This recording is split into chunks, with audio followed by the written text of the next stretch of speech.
اور جب اللہ تعالیٰ جنت میں سب سے پہلے اپنا دیدار کرائے گا سب کو جنت میں، بھائیو یہ تو کوئی زندگی کوئی نہیں ہے.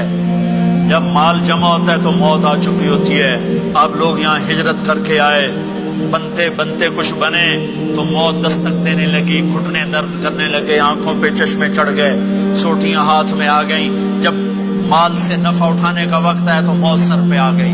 یہاں کے ہر انسان اس مشکل میں گرفتار ہے. جب اپنی دنیا سے کمانے کا، حاصل کرنے کا وقت آتا ہے تو موت دستک دے رہی ہوتی ہے.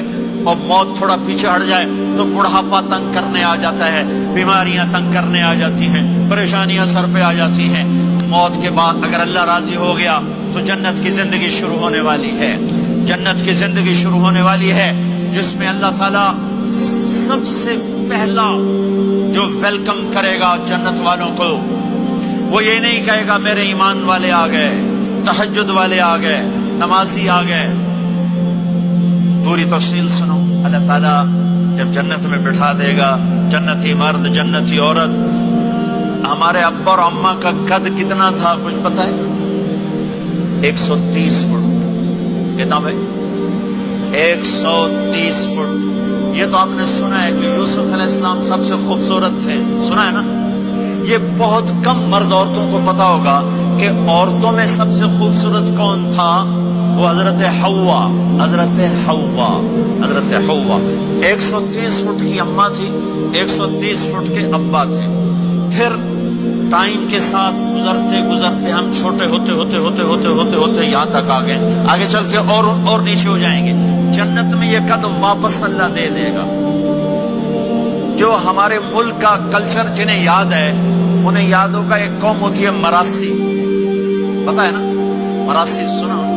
بڑی نازک قوم ہوتی، صرف زبان کی روٹی کھاتے ہیں، کم کو نہیں کرتے. تو زمیندار نے مراسی کے ذمہ لگا یہ میرا گھوڑا ہے، اس کی مالش کر. وہ گھوڑے کی مالش مشکل کام ہے. وہ شروع ہو گیا. جب زمیندار گھر گیا وہ سو گیا.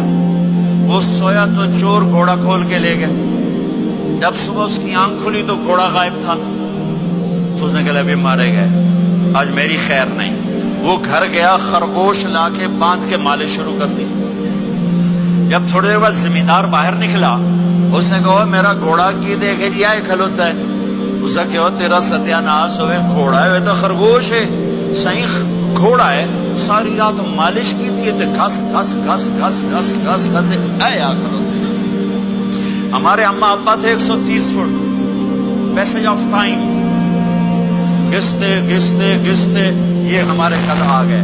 جنت میں پھر اللہ واپس کرے گا 130 فٹ. ایک عرب نوجوان کہنے لگا اتنے قد کی کیا ضرورت ہے، ہمیں اتنا ہی کافی ہے. میں نے کہا تجھے پتا ہے جنت کی کھجور کتنی لمبی ہے؟ کھجور درخت نہیں، پھل دانا نہیں. میں نے کہا جنت کی کھجور 25 فٹ لمبی ہے، دانا 25 فٹ کا ایک دانا ہے. وَتَمْرَتُهَا 12 ذِرَاعًا. تو ہے 5 فٹ.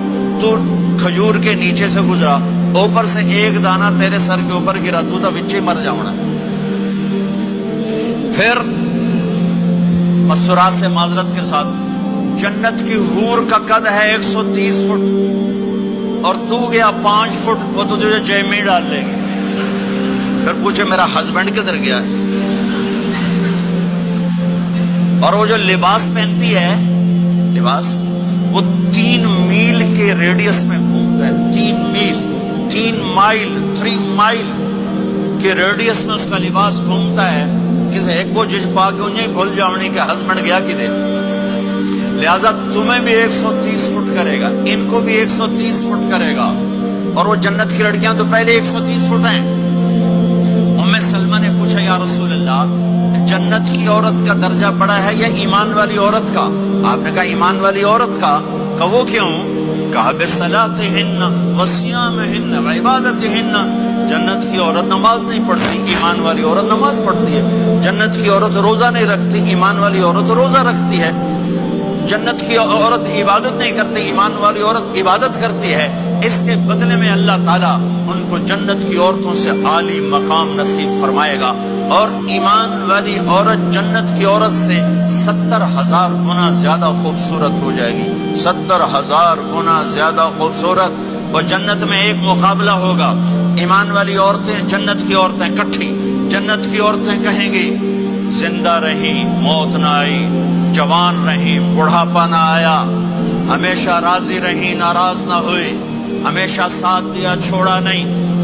اور دنیا کی عورت میں یہ ساری باتیں ہیں، موت بھی آئی، بڑھاپا بھی آیا، لڑائیاں بھی ہوئی، جھگڑے بھی ہوئے، جدائی بھی ہوئی۔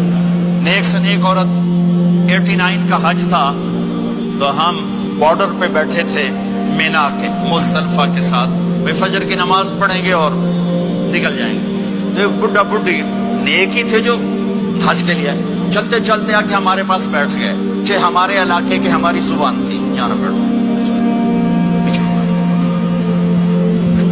تھوڑی دیر گزری تو بڈھا کہنے لگا اٹھی ٹری ہے، سائے سفر پہ ہے۔ وہ کہنے لگی میں تھک پئیاں، میرے کو نہیں ٹریا جاتا۔ تو بڈھا کہنے لگا کہ شیطان بھی چوٹنا ہے، وہ شیطان کو بھی مارنا ہے، کام ڈھیر سارا چلیے۔ وہ کہنے لگا میں تھک گئی ہوں، میں کوئی نہیں جانتی۔ دونوں کی لڑائی شروع ہو گئی، مزدلفہ میں لڑائی شروع ہو گئی۔ بڈھا کہنے لگا اتھے پیکے کوئی نہیں جتھے رستے لگی جیسے، اگا ہی ٹرنا ہے۔ اب پتہ نہیں سمجھ میں آیا کہ نہیں، بات بڑی مزدار ہے۔ وہ کہنے لگا ادھر ماں باپ کوئی نہیں، ناراض ہو کے چلی جائے گی، چل اگا ٹرنا ہے۔ تو یہ دنیا کی عورت میں تو لڑائی بھی ہے، جھگڑا بھی ہے۔ آپ نے کہا عائشہ جب تو ناراض ہوتی ہے نا مجھے پتہ چل جاتا ہے۔ حضرت عائشہ نے کہا وہ کیسے؟ جب تو ناراض ہوتی ہے نا میرے اوپر تو قسم اٹھاتے ہوئے کہتی مجھے ابراہیم کے رب کی قسم، جب تو خوش ہوتی ہے تو کہتی ہے محمد کے رب کی قسم۔ یہ تو سب سے پاکیزہ گھروں میں بھی یہ ہو رہا ہے، مچھلی چوری کھٹپٹ ہو رہی ہے، کھٹپٹ ہو رہی۔ تب ایمان والی عورتیں کیا جواب دیں گی؟ وہ کہیں گی ہم نے نماز پڑھی تم نے نماز نہیں پڑھی، ہم نے روزے رکھے تم نے روزے نہیں رکھے، ہم نے صدقہ کیا تم نے صدقہ نہیں کیا، ہم نے وضو کیے تم نے وضو نہیں کیے۔ تو حضرت عائشہ نے فرمایا تو ایمان والی عورتیں جنت کی عورتوں پہ غالب آ جائیں گی، یہاں مردوں پہ غالب وہاں حوروں پہ غالب، دو آپس سے ناندہ ہی ڈھول ہو جڑا ہے۔ تو اللہ جو سب سے پہلا ٹائٹل دے گا، جنت کی ساری نعمتیں ہوں گی اور نوکر آ کے سلام کریں گے سلامن سلاما، اس کا ایک نشہ چڑھے گا۔ پھر فرشتے آ کر کہیں گے سلامن سلاما، اس کا ایک اور نشہ چڑھے گا۔ پھر ایک دم میرے رب کا عرش کھلے گا اور اللہ سامنے آ کر کہے گا سلام قولا من رب الرحیم، میرے بندے بندیوں تمہارا رب تمہیں سلام پیش کرتا ہے اور مرحبا بالصادقین، اور سچے بندوں کو ویلکم کرتا ہے۔ میرے بھائی بہنوں، سچ، میرے نبی کے عالی اخلاق، سچ، سچائی، سچائی، سچائی، سچائی۔